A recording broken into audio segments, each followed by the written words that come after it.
Right, ஆமென், ஹல்லேலூயா.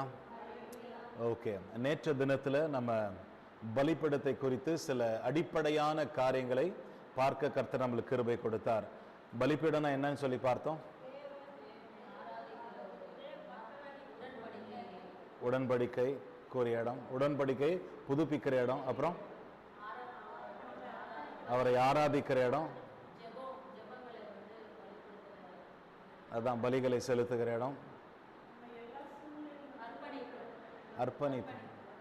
அர்ப்பணிக்கிற ஒரு இடம். நிறைய காரியங்களை வந்துட்டு நேற்று தினத்துல பார்க்கும்படியா கர்த்தர் நம்மளுக்கு கிருபை கொடுத்தார். முக்கியமா வந்துட்டு மனுஷனும் தேவனும் சந்திக்கிற ஒரு இடம் என்று சொல்லி நம்ம பார்த்தோம். இருக்கிறீங்களா? மனிதனும் தேவனும் சந்திக்கக்கூடிய ஒரு இடம். ரெண்டாவது வந்துட்டு பலிகளை செலுத்தக்கூடிய ஒரு இடம், ஜபங்களை ஏறெடுக்கக்கூடிய ஒரு இடம், உடன்படிக்கைகளை புதுப்பித்துக் கொள்ளக்கூடிய ஒரு இடம் என்று சொல்லி பார்த்தோம்.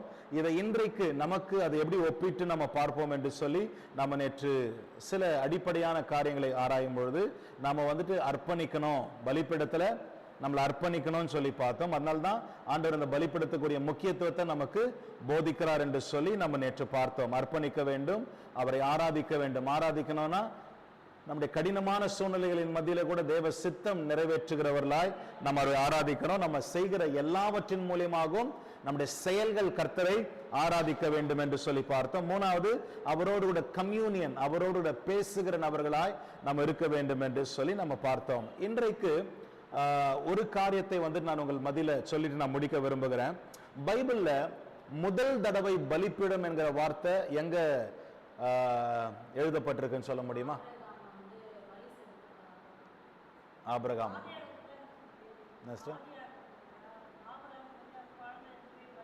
Okay, Abraham. வேற யாருன்னா?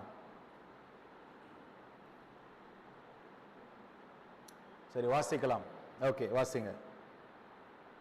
ஆதியாகமம் 8ஆம் அதிகாரம், ஆக்சுவலா 20ஆம் வசனம், பட் நம்ம ஒரு 15 இருந்து படிங்களேன். ஆதியாகமம் 8ஆம் அதிகாரம் 15 இருந்து. அப்பொழுது தேவன் நோவாவை நோக்கி, நீயும் உன்னோடு கூட உன் மனைவியும் உன் குமாரரும் உன் குமாரரின் மனைவிகளும் பேழையை விட்டு புறப்படுங்கள்.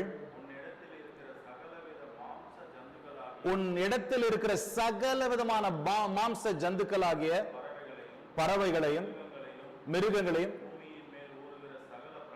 பூமியின் மேல் ஊறுகிற சகல பிராணிகளையும் உன்னோட வெளியே வரவிடு. அவைகள் பூமியிலே திரளாய் வர்த்தித்து பெருகி பூமியின் மேல் பலுகி பெருக கடவுது என்றார். அப்பொழுது நோவாவும் அவன் குமாரரும் அவன் குமாரரின் மனைவியும் புறப்பட்டு வந்தார்கள்.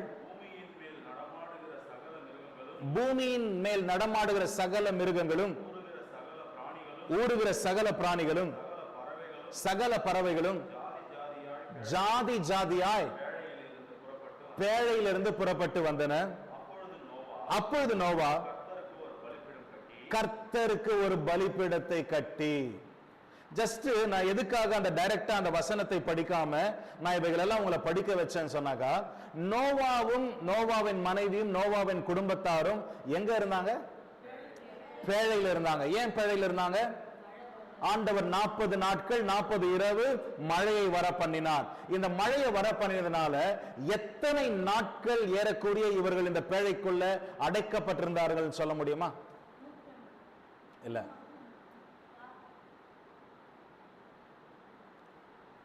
ஏறக்கூடிய 370 நாள். ஏன்னா மழை வந்தது ஒரு பக்கம், அதுக்கப்புறம் அந்த தண்ணீர் காய்வதற்கு வற்றுவதற்கு அத்தனை நேரம் எடுத்ததை பார்க்கிறோம். ஏறக்கூடிய 370 நாட்கள். சிலர் 371 நாட்கள் என்றாங்க, 370 நாட்கள், ஏறக்கூடிய ஒரு வருஷம் வெச்சுங்க. இந்த கோவிட் வந்துச்சுல்ல, கொரோனா, இந்த கொரோனா வர டைம்ல எத்தனை நாட்கள் நம்ம வீட்டுக்குள்ள ரொம்ப ஸ்ட்ரிக்டா வீட்டுக்குள்ள வந்துட்டு அடங்கி இருக்கக்கூடிய சூழ்நிலை இருந்தது? எத்தனை நாட்கள் இருந்திருக்கும் தோராயமா? நாங்க எங்க பாஸ்டர் அடங்கி இருந்தோம்ன்றீங்களா? 21 நாள் ஊரடங்கு, அந்த மாதிரி மாத்தி மாத்தி மாத்தி ஊரடங்கு வந்துச்சு. இந்த கொரோனாவின் டைம்ல எத்தனை பேருக்கு இது ஞாபகம் இருக்குன்னு தெரியல, இல்ல எத்தனை பேர் இதை பார்த்தீங்கன்னு தெரியல, நிறைய பேர் மன அழுத்தத்துக்கு ஆளானாங்க, நிறைய பேர் மரித்து போனார்கள், நிறைய பேர் ரொம்ப அதாவது மனநிலம் பாதிக்கப்பட்டார்கள். ஏன்னா ஒரு இடத்துக்குள்ள அடைக்கப்பட்டிருந்தது. நிறைய பேருடைய வந்துட்டு மனதளவுல அவங்களுடைய உடம்பை அது பாதித்ததாய் பார்க்கிறோம். நிறைய பேர் வந்து டிப்ரெஷன்ல போனாங்க, நிறைய பேர் வந்துட்டு இந்த மென்டல் டிசார்டர்ஸ்ல போனாங்க. நிறைய சூழ்நிலைகள் வந்துட்டு அப்ப நடந்துச்சு. அப்ப யோசிச்சு பாருங்க, 21 நாளோ 30 நாளோ 60 நாளோ இல்ல வந்துட்டு ஒரு 70 நாளோ இந்த ஜனங்களை 3 மாசமோ இந்த ஜனங்களை இப்படி அது சிதைத்து போட்டது என்று சொன்னால் நிறைய பேர் பைத்தியம் பிடிக்கிற மாதிரி மாறிட்டாங்க. வெளியே வராம சிலர் காலையில இருந்து சாயந்தரம் வரைக்குமே வீட்டுக்குள்ள அடங்கி இருக்க முடியல, நாங்க வெளியே போய் பழகிட்டோம், வீட்டுக்குள்ள இருக்க முடியல அப்படின்னு சொல்லிட்டு அட்லீஸ்ட் சாயந்தர நேரத்துல வந்து வெளியே வந்துட்டு போகக்கூடிய ஒரு சூழ்நிலைகள் எல்லாம் நம்ம பார்த்தோம். நாம கூட வீட்டுக்குள்ள அடங்கி இருக்க முடியல, அட்லீஸ்ட் வீட்டுல மேல வந்து டெரஸ்ல நின்னோம், அப்படி கொஞ்சம் அந்த அங்க உலாவினோம், அதாவது நம்ம அந்த ஃப்ரெஷ்ஷான காற்றை வாங்கறதுக்குரிய முயற்சிகள் எடுத்தோம். சாயந்தரம் இந்த நேரத்துல இருந்து அந்த நேரம் போலாம் அப்படின்னு சொல்ற நேரத்துல எங்கேயாவது போயிட்டு வர பார்த்தோம். இல்ல ஏதாவது ஒரு சாக்கு வச்சுன்னு மாத்திரை வாங்கணும், பால் வாங்கணும், ஏதோ ஒரு சாக்கு வச்சுன்னு நம்ம வெளியே போயிட்டு வரதுக்குரிய முயற்சி எடுத்தோம். ஏன்னா நம்மளால வீட்டுக்குள்ள அடங்கி இருக்க முடியல. இத மைண்ட்ல வச்சுன்னு 370 நாட்கள் பேழைக்குள்ள அடங்கி இருந்தாங்கன்னா ஒரு நிமிஷம் யோசிச்சு பாருங்க அவங்களுடைய மனநிலை எப்படி இருந்திருக்கும். இன்னைக்கு நாம ஜன்னலை திறந்தா அட்லீஸ்ட் கோழி கூவுறத பார்த்திருக்கலாம், ஆடுகள் மேய்றத பார்த்திருக்கலாம், மாடுகள் மேய்றத பார்த்திருக்கலாம், ஏதோ சம்திங் நம்ம ஜன்னலை திறந்து ஏதோ ஒண்ணு பார்த்திருக்கலாம். ஆனா அன்னைக்கு அந்த மழை வந்ததுனால எந்த பக்கம் பார்த்தாலும் தண்ணி, எங்க பார்த்தாலும் தண்ணி, அந்த பேழையில எந்த ஜன்னல்ல போய் எட்டி பார்த்தாலும் தண்ணி தான். அதை விட்டுட்டு வேற எதையும் பார்க்க முடியல, ஒரு பச்சை பசனத்தையும் பார்க்க முடியல, ஒரு பர்வதத்தை பார்க்க முடியல, ஒரு வட்டாந்தரையை பார்க்க முடியல. உள்ள இருக்கிற மிருகங்கள், உள்ள இருக்கக்கூடிய 8 பேர் ஒருத்தர் முகத்தை பார்த்துக்கிறத தவிர வேற எதுவுமே அவங்களுக்கு அங்க பார்ப்பதற்குரிய வாய்ப்பே இல்லை. அவங்க மனநிலையை கொஞ்சம் யோசித்து பாருங்க. இந்த மனநிலையில கவனிங்க, இந்த மனநிலையில பேழையில இருந்து வெளியே வரவங்க ஆக்சுவலா என்ன செய்திருக்கணும்? நாம ஊரடங்கு இன்னைக்கு முடியுதுன்னா, நாங்க வந்துட்டு இன்னைக்கு ஊரடங்கு முடியுதுன்னு சொன்னா உடனே அப்பா அம்மாவை பார்க்கறதுக்கோ இல்லை ஊருக்கு போகிறதுக்கோ இல்லை இந்த பக்கம் சென்னை போகிறதுக்கோ இந்த பக்கம் கேஜிஎஃப் போகிறதுக்கோ ஒரு பிளான் பண்ணுறோம். இல்லை ஊரடங்கு டைம்லேயே தெரிஞ்சவங்க மூலயமா இ-பாஸ் அப்ளை பண்ணி எப்படியாவது ஒரு விதத்தில் ஏதோ ஒன்று சொல்லிட்டு நம்மளுக்கு இங்கே இருக்கிறதுக்கு ஒரு மாதிரி இருக்கு. ஆன்லைனில் தானே சபாலாம் நடக்குது, போயிட்டு வரலான்னு போனோம். அப்போ அப்படி இருக்கும்போது எங்கேயோ வெளியே போனோம், யாரையோ பார்க்கணும் அப்படின்றதுல இருக்கும்போது வட்டாந்தரையே பார்க்காதவங்க, ஃப்ரெஷ்ஷான காற்று அனுபவிக்காதவங்க, இந்த பச்சை பசேன் எதையும் பார்க்காதவங்க தடவை அந்த பேழையிலிருந்து வெளியே வந்தோன்னு கொண்டாடி இருக்கணும், ஓடி விளையாடி இருந்திருக்கணும். இதை வந்து பாரு எப்படி இருக்கு, இது எப்படி மாறி இருக்கு பாரு. என்னன்னா அவங்களுடைய மனசுல, ஒரு மனுஷன் தானே, எல்லாரும் மனுஷன் தானே, அவன் மனசுல என்ன நினைச்சோம் பண்ணியிருக்கணும். ஆனா அவங்க செய்த காரியம் தெரியுமா? அப்படியாப்பட்ட மன அழுத்தத்துக்குரிய சூழ்நிலையில அவங்க வெளியே வந்த உடனே அவங்க செய்த காரியம் பலிபீடத்தை கட்டினார்கள். தேவ பிள்ளைகளை எதை குறிக்க தெரியுமா? என் வாழ்க்கையில பாஸ்டர் ஆண்டவர் திடீர்னு இந்த காரியத்தை ஆண்டவர் எனக்கு கொடுத்தார், எங்கிருந்து வந்துச்சுன்னு தெரியல, ஆண்டவர் இது எனக்கு அருளை பண்ணினார், கர்த்தர் இந்த வாசலை எனக்கு திறந்து கொடுத்தார், இல்ல இல்ல இல்ல இது இவங்க வந்துட்டு இந்த பணத்தை என்கிட்ட கொடுத்துட்டு போனாங்க, இந்த வியாபாரம் எனக்கு ஆச்சு, இல்ல இது எனக்கு சாதகமா மாறுச்சு, எனக்கு விரோதமா என் வேலை ஸ்தலத்தில் ஆக வேண்டிய சூழ்நிலை என்ன ஆச்சோ தெரியல, அது வந்துட்டு எனக்கு சாதகமா மாறுச்சு, என் வீட்டுல இது வந்துட்டு கைக்கூடி வருமோ நினைச்சேன், ஆனா அது கைக்கூடி நம்ம என்ன நினைக்கிறோம்னா ஏதோ ஃப்ளூக்ல ஏதோ லக்ல நடந்துச்சு. ஆனா நோவாவுடைய குடும்பமா அது சொல்லல. தேவ பிள்ளைகளை, இத்தனை நாளுக்கு பிறகு நம்ம விடுதலை வெளியே வந்து இந்த காற்றை சுவாசிக்கிறோம்னா அது கர்த்தரால மட்டும்தான் என்று சொல்லி அதை உணர்ந்த பிள்ளைகளை தேவனுக்கு கனத்தையும் தேவனுக்கு முக்கியத்துவத்தையும் கொடுக்கும்படியாய் அவர்கள் பலிபீடத்தை கட்டினார்கள். இனி காலையில நம்ம ஏஞ்சிருந்து ஆண்டவருடைய கிருபை, நான் எப்பவுமே சொல்ற மாதிரி இதுல அலாம் வச்சுட்டு படுக்கிறோம் இல்ல, இந்த அலாம் நம்மளை எழுப்புறது இல்ல, இருக்கிறீங்களா? ஹல்லேலூயா. அப்போ இன்னைக்கு காலையில ஏஞ்சி நான் சுவாசிக்க ஆரம்பிச்ச உடனே நான் என்ன பண்ணோம்? ஐயோ டைம் ஆயிடுச்சு, இன்னைக்கு என்ன சமைக்க போறோம், இன்னைக்கு என்ன பண்ண போறோம், இன்னைக்கு என்ன ட்ரெஸ் போட போறோம். நான் காலையில ஏஞ்சி நான் சுவாசிக்க ஆரம்பிச்ச உடனே எனக்கு இன்னொரு நாள் ஜீவனை கொடுத்திருக்கிறாரு. உமக்கு பலிபீடத்தை கட்டுற ஆண்டவரே, எனக்கு இன்னொரு 24 மணி நேரத்தை கொடுத்திருக்கிறாரு. அப்பா உமை ஸ்தோத்திரிக்கிற ஆண்டவரே, என் வீட்டுல எல்லாரும் ஜீவனோடு கூட இருக்கிறாங்களே, உம்மை ஸ்தோத்திரிக்கிற ஆண்டவரே. யார் நல்லவங்க யார் கெட்டவங்க எல்லாம் இல்ல ஆண்டவரே. என் வீட்டுல இருக்கக்கூடிய ஒவ்வொரு நபரும் இன்னைக்கு காலையில சுவாசிக்கிறாங்களே ஆண்டவரே, அது உம்மாலப்பா, அது உம்மால ஆண்டவரே. இந்த மனப்பான்மை, நன்றி மனப்பான்மை, தேவ மனப்பான்மை இருக்கிறவன் தான் பலிபீடத்தை கட்டுவான். வேதத்துல கட்டப்பட்ட முதல் பலிபீடம், ஆக்சுவலா காயன் ஆபேலுடைய பலிபீடம் கூட ஒரு பலிபீடம், அவங்க பலி செலுத்துது. ஆனா அங்க பலி செலுத்தினாங்கன்ற வார்த்தை அங்க இல்லாதனால நம்ம அதை பார்க்கல. இதுதான் முதல் வார்த்தை, பலிபீடம் அப்படின்ற வார்த்தை பைபிள்ல இங்க வருது. இந்த இடத்துல தேவ பிள்ளைகளை, கர்த்தரை அவர்கள் எந்த அளவுக்கு கர்த்தருக்கு முக்கியத்துவம் கொடுத்தார்கள் என்று பார்க்கிறோம். நீ தேவனுக்கு முக்கியத்துவம் கொடுக்கிற நபரா இருப்பேன்னு சொன்னா நீ பலிபீடத்தை கட்டுற நபரா இருப்ப. அதை ஈஸியா எடுத்துக்க மாட்டேன், அதை ஈஸியா எடுத்துக்க மாட்டேன். ஜபத்தை நீங்க ஈஸியாவே எடுத்துக்க மாட்டீங்க. காலையில எழும்பி கர்த்தரை நோக்கி பார்க்கறத நீங்க ஈஸியாவே எடுத்துக்க மாட்டீங்க. அது ஒரு கடமையா, அது வந்துட்டு ஒரு நாளின் ஒரு பகுதியா நீங்க பார்க்கவே மாட்டீங்க. அது உன்னுடைய ஏக்கமா பார்ப்ப, அதை உன்னுடைய தாகமா பார்ப்ப, அதை உன்னுடைய வாஞ்சையா பார்ப்ப. இல்லைன்னா நம்ம நன்றி கெட்டவர்கள் தான். காலையில ஏஞ்ச உடனே அவரை நோக்கி பார்க்கக்கூடிய ஒரு மனப்பக்குவம். காலையில எழும்பின உடனே, அப்பா நீங்க இல்லைனா இன்னைக்கு நான் இல்ல ஆண்டவரே, இந்த பலிபீடம். வேதம் சொல்லுகிறது பிள்ளைகள், ஒண்ணு அவர் கொடுக்க வேண்டிய முக்கியத்துவம், ரெண்டு இந்த பலிபீடம் எதை குறிக்குதுன்னா இது வந்துட்டு விசுவாசத்தை குறிக்குது. ஏன் விசுவாசத்தை குறிக்குதுன்னா ஆண்டவர் அங்க சில காரியங்களை பேசுகிறார். படிங்க அப்படியே 21ஆம் வசனத்துல இருந்து. இந்த சுகந்த வாசனை கர்த்தர் நுகர்ந்தார். அப்பொழுது கர்த்தர் சபிப்பதில்லை, மனிதனுடைய இருதயத்தின் நினைவுகள்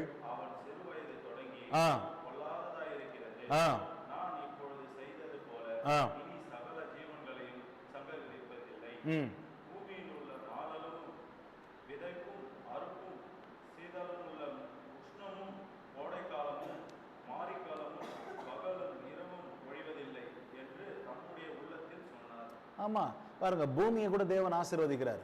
இந்த பூமியை ஆதாம் ஏவாள் அவங்க பாவம் செய்த பிறகு ஆண்டவர் பூமியை சபிக்கிறார்.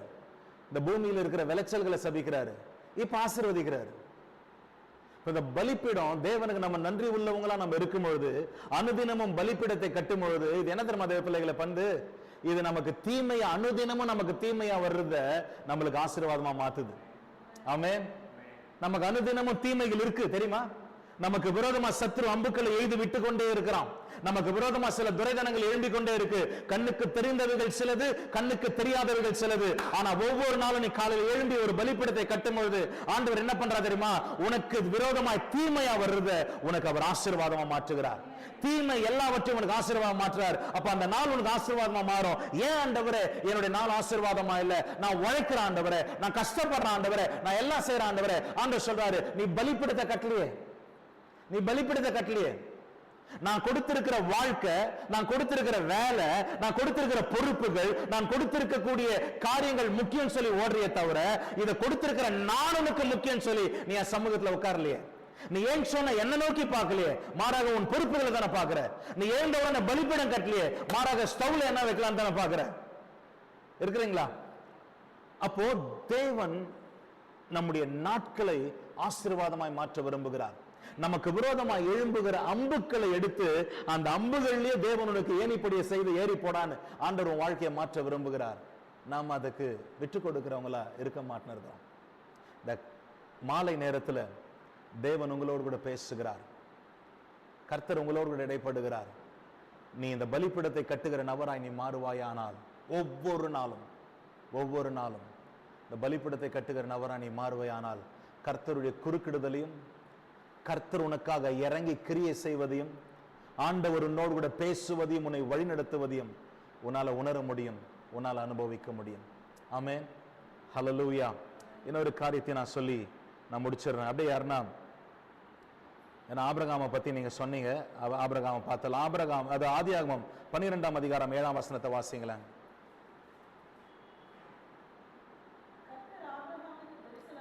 கர்த்தர் ஆபிரகாமுக்கு தரிசனமாகி, உன் சந்ததிக்கு இந்த தேசத்தை, இந்த தேசத்தை கொடுத்துட்டேன்றாரா, கொடுப்பேன் என்றாரா? கொடுப்பேனா என்ன அர்த்தம்? கொடுக்க போறேன். அப்பொழுது அவன் தனக்கு தரிசனமான கர்த்தருக்கு அங்கே ஒரு பலிபீடத்தை கட்டினான். 13ஆம் அதிகாரம் 18ஆம் வசனம். ஆகையால் உன் நிமித்தம்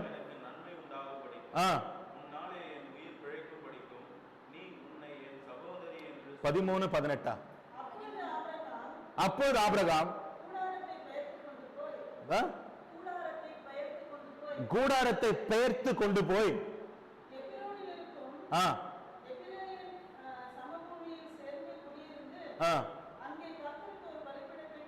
அங்கே கர்த்தருக்கு ஒரு பலிபீடத்தை கட்டினான். அதுக்கு முன்னால இருக்கிற வசனம், நீளமும் தேசத்தின் நீளமும் அகலமும் எம்மட்டுமோ அம்மட்டும் நடந்து திரி, உனக்கதை தந்துட்டானாரா தருவேன்றாரா? திரும்பியும் இது எதிர்காலம் தானே. மூணாவது கடைசியா 22ஆம் அதிகாரம் 9ஆம் வசனம்.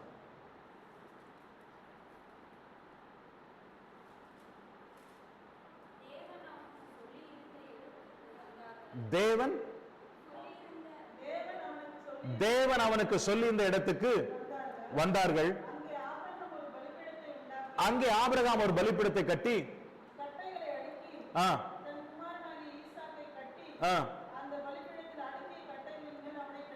ஓகே, இங்க பலிபீடத்தை கட்டுறாரு. இதுக்கு முன்னால ஈசாக்கும் ஆபிரகாமும் மலையில ஏறி போகும்போது ஈசாக்கு ஒரு கேள்வி கேட்கிறாருல. என்ன கேட்கிறாரு? கட்டை இருக்கு, நெருப்பு இருக்கு, கத்தி இருக்கு, பட்டயம் இருக்கு, எல்லாம் இருக்கு, ஆடு எங்கப்பா? அதுக்கு ஆபிரகாம் என்ன சொல்றாரு? தேவன் பார்த்து கொள்வார். அதுவும் என்ன சொல்லு? எதிர்காலத்தை. ஃபர்ஸ்ட் நம்ம என்ன பார்த்தோம்? உன் தேசத்தை விட்டு வா, உன் இனத்தை விட்டு வா, உன் ஜனத்தை விட்டு வா, நான் வந்துட்டு உனக்கு ஒரு தேசத்தை தரேன்னு சொல்லிட்டு கர்த்தர் சொல்றாரு. இந்த தேசத்தை தரேன்னு கர்த்தர் சொல்றாரு. தரல, தருவேன்னு சொன்னாரு. ஆபிரகாம் என்ன செய்யறாரு? பலிபீடத்தை கட்டுறாரு. அதுக்கப்புறம் கடந்து வராங்க. லோத்துடைய ஆட்களுக்கும் ஆபிரகாமுடைய ஆட்களுக்கும் கொஞ்சம் பிரச்சனை வருது. லோத்துடைய ஆட்கள் வந்துட்டு பெஸ்டான இடத்தை பார்த்து எடுத்துன்னு போயிடுறாரு. அப்ப ஆபிரகாம் கிட்ட ஆண்டவர் பேசுறாரு, நீ வந்துட்டு உன் கண்கள் ஏறெடுத்து பார்ப்பா, நீ எவ்வளவு தூரத்துக்கு பாக்குறியோ எல்லாத்தையும் நான் உனக்கு தரேன், நீ நட, நீ எவ்வளவு தூரம் நீ நடக்கிறியோ அவ்வளோத்தையும் நான் உனக்கு தரேன்னு சொல்றாரு. தரேன்னு தான் சொல்றாரு. உடனே ஆபிரகாம் என்ன பண்றாரு? பலிபீடத்தை கட்டுறாரு. மூணாவது ஈசாக்கு கிட்ட சொல்றாரு, ஆண்டவர் அவருக்கு கூறிய ஆடை தருவார்பான்றாரு. அப்பவும் ஒரு பலிபீடத்தை கட்டுறாரு. என் கேள்வி, இடத்தை தருவேன்னு சொன்னவரு தந்தாரா இல்லையா?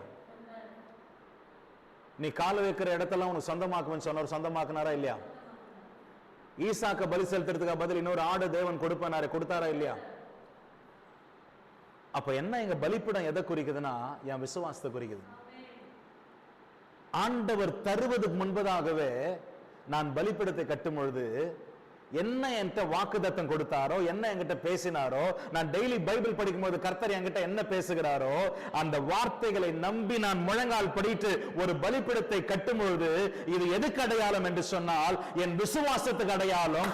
சொன்னவர் செய்து முடிக்க வல்லவரா இருக்கிறார், வாக்கு பண்ணினவர் உண்மை உள்ளவரா இருக்கிறார், என் சூழ்நிலைகளை காட்டிலும் என் தேவன் பெரியவரா இருக்கிறார், என்னுடைய தேவைகளை காட்டிலும் என் தேவன் பெரியவரா இருக்கிறார். ஆகவே என் தேவை இப்ப பெருசா இல்ல, அவர் சொன்ன வார்த்தை பெருசு, அவர் சொன்னதை அவர் நிறைவேற்றுவார். ஆகவே நான் என்ன பண்ண போறேன்? ஆண்டவர் சொன்னீங்க, தயவுசெய்து செஞ்சிருங்கப்பா, தயவுசெய்து செஞ்சிருங்கப்பா, தயவுசெய்து செஞ்சிருங்கப்பா, நான் வீட்டுக்கு போக போறதில்ல, அவர் செய்வார் சொல்லி அவர் நான் பலிபீடத்தை கட்டும் பொழுது அவர் சொன்னதை செய்தே ஆகுவார், செய்தே முடிப்பார். ஆமென், ஹல்லேலூயா. அப்ப ஒரு பக்கம் நோவாவை பார்க்கிறோம், இன்னொரு பக்கம் நம்ம ஆபிரகாமை பார்க்கிறோம்.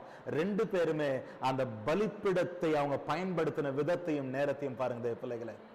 ஹல்லேலூயா. உன் நாளின் துவக்கம் பலிபீடமா இருக்கட்டும்.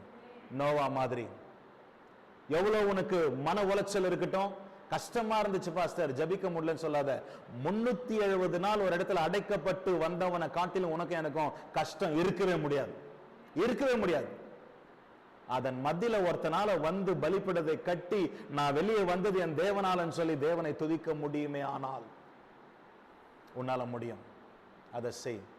ரெண்டாவது, ஆண்டவர் இதை செஞ்சாருன்னா நான் அதுக்கு மேலே வாரம் வாரம் வரலான்னு இருக்கிறேன். ஆண்டவர் இதை எனக்கு கொடுத்தாருன்னா நான் டெய்லி காலையில் எழுந்துச்சு ஜெபம் பண்ணலான்னு இருக்கிறேன். ஆண்டவர் எனக்கு இந்த வாசலை திறந்தாருன்னா நான் வந்துட்டு ஆண்டவருக்கு இந்த காணிக்கையை கொடுக்கலான்னு இருக்கிறேன். அவர் செய்வதற்கு முன்னாலே நீ செய், அதுதான் விசுவாசம். ஆமென், ஹல்லேலூயா. என் பழக்கம் அப்படித்தான். கர்த்தர்கிட்ட நான் எதை எதிர்பார்க்கறேன்னா, ஆண்டவரே நான் இதை உங்ககிட்ட எதிர்பார்க்கிறேன், நீங்க கொடுத்துட்டீங்கன்னு நம்பி நான் இதை காணிக்க, நான் ஸ்தோத்திர காணிக்க விதைக்கிறேன். நீங்க கொடுத்துட்டீங்க நம்பி ஆண்டவர் நான் இந்த காரியத்தை நான் செய்யறேன்.